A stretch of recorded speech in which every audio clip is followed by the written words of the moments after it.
გადავუსვამთ კვერცხის გულს, ძალიან კარგად, აი ესე გვერდებშიც და გამოვაცხობ წინასწარ გახურებულ ღუმელში 180-190 გრადუსზე შეწითლებამდე.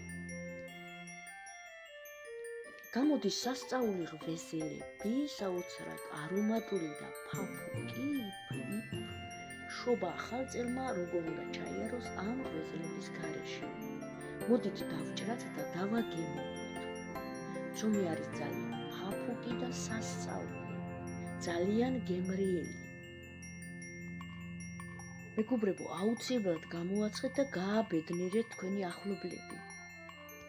ვიდეოც მოიწონეთ და გააზიარეთ, რომ თქვენმა მეგობრებმაც ისარგებლონ ამ რეცეპტით. გამოდის ძალიან ფაფუკი ღვეზელები.